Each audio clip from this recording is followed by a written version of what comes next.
Hi, I'm Piers from Popcorn Dreams and welcome to The Pitch, where I try to sell you on a movie idea that I've had and you get to tell me how bad it is in the comments.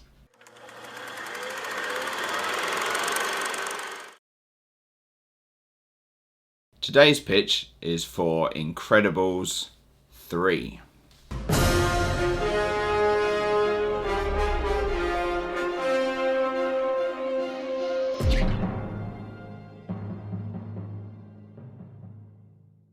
So, Incredibles 1 is a fantastic movie. It's one of the best Pixar movies in my opinion. It's a wonderful family drama that explores what it means to actually have a special ability or to be exceptional in some way. The bad guy in that movie is Syndrome, who is special in his own way. He's super intelligent, but he doesn't see that because he was a super fan who resents the supers and the adulation that they get from everybody just because of what they're born with. Then we move on to Incredibles 2. Also a very, very good movie. It is not quite as good as the first one, but that's simply because it's a sequel and the ideas aren't as fresh. But still, I had a lot of fun when I watched it. I really, really loved it. Again though, the bad guy is somebody who resents superheroes. So for the third film, we need something a little bit different. My idea comes from a scene in Incredibles 2, where Edna Mode is talking to Mr. Incredible about their son, Jack Jack. He says he needs to use a cookie, Num Num Cookie, to bribe Jack Jack to behave, to reappear when he teleports. Edna warns against this. She tells him that will always end badly, and once the cookie has gone, Jack Jack just turns into the demon baby. This is a metaphor for spoiling your children, and that's where my idea for the third movie comes from.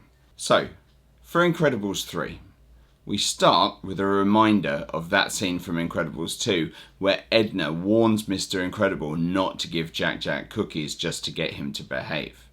We're also then reminded of the scenes straight after where Mr. Incredible forgets that advice and the whole family use cookies to try and bribe Jack Jack to do what they want him to do.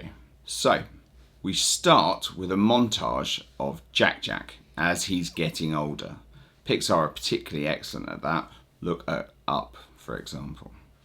Each time we see a shot of Jack Jack as he starts to get older and becomes a teenager, we see that both Mr. Incredible and Elastigirl are actually bribing him to get him to behave rather than trying to communicate with him properly. Each shot shows Jack Jack being more out of control, being more spoilt. And we also see that both Violet and Dash are more in the background. So every single shot they'll be further away to give the message to our audience that they are feeling alienated and ostracized because Jack Jack's getting everything he wants and they're not. So after the opening credits, we have Mr. Incredible and Elastigirl trying to organize a family function. This would probably be best if it was a birthday party for Jack Jack, but it could be any family function. Mr. Incredible phones Violet, Elastigirl phones Dash, both of them asking their now adult children to come back to the house to attend the family party.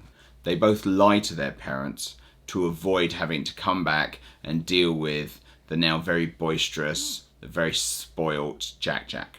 When it comes to the day of the party, of course Jack Jack is being particularly stroppy. He throws a tantrum that both Mr. Incredible and Elastigirl try to solve the issues that he sees.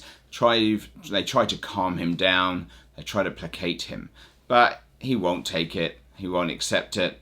He's very, very angry with both Dash and Violet and wants to know why they're not there. Finally, Mr. Incredible and Elastigirl manage to talk Jack Jack out of throwing the tantrum. They manage to calm him down with the promise of more presents and the promise that they will let him start going to school because Mr. Incredible and Elastigirl are aware of the problems. They're aware of how Jack Jack behaves and they have been homeschooling him until now. They're both quite afraid of what might happen if a super this powerful and this uncontrolled goes to a public school and has to deal with other people. And so they've been trying to hide him away. But now, because of the tantrum he's throwing, they finally agree that they're going to send him to school and that they're going to let him go out and try to make some friends. We could then have some cutaways where Elastigirl and Mr. Incredible are talking to each other and how they vocalize how worried they are about the fact that Jack could do anything at school and no one would be able to stop him, and they secretly share each other's fears that they've not always been able to express and that they certainly wouldn't tell Jack. Of course, when Jack does go to school, the teachers want him to behave in exactly the same way as everybody else. And they don't know that he's a super because Mr. Incredible and Elastigirl again have made a poor choice in trying to hide the fact that he is different because they just want him to have as much of a normal life as possible. Ultimately, they're trying to dodge the problem because they, for once in their lives, there's something happening that they can't just fix by using their superpowers. This is particularly in keeping with Mr. Incredible's character, who we see in the second film, he really can't cope with all three children, having to look after them at the same time. And also, he tends to be a more hands-on kind of guy. Act first, think later. He's not a great communicator. So, Jack's in school. He's, of course, immediately getting into trouble. And we see the worst fears of Mr. Incredible and Elastigirl materialize. Jack throws a massive tantrum. He's teleporting places. He's setting things on fire. He's turning into the demon baby, and anybody that even looks at him funny, he's immediately attacking them. He's completely lost control. Because in Incredibles 3, Jack is the bad guy. As opposed to the first two movies where we've had normal people who are extremely intelligent but still not technically a super. This time our bad guy is a super who's out of control, who has been raised poorly by two parents who are too afraid of what he could actually do. Once Jack has lost control and he's completely revealed who he is to the school and to the world, because of course the carnage that he's causing, the press and the police are called immediately. He then starts rampaging, not knowing where he could turn to or how he could stop, even if he wanted to. Finally he's free. Finally he sees that he could actually rule everything. He doesn't have to stand and listen to other people and do what they tell him to do. He doesn't have to follow their rules. He can make his own rules. He can live his own life completely free, doing whatever he wants to. And he rampages across the city, a complete force of nature. And of course, immediately, Mr. Incredible, Elastigirl, Dash and Violet have to try and stop Jack.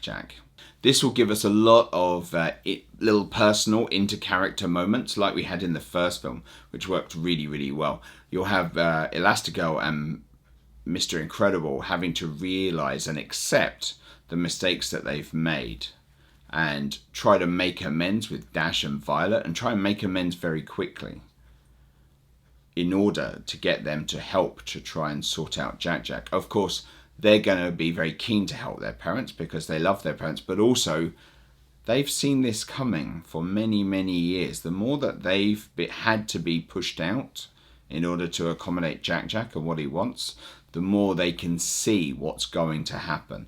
And from that point, each of the four of them get to have a moment interacting with Jack whilst they're trying to stop him. This gives us a lot of the character, a lot of the flavour, a lot of the more interesting parts, and stops the film just being a crazy demolition spree. So what do you think of my idea for Incredibles 3? Leave a comment down below and join me next time for the pitch.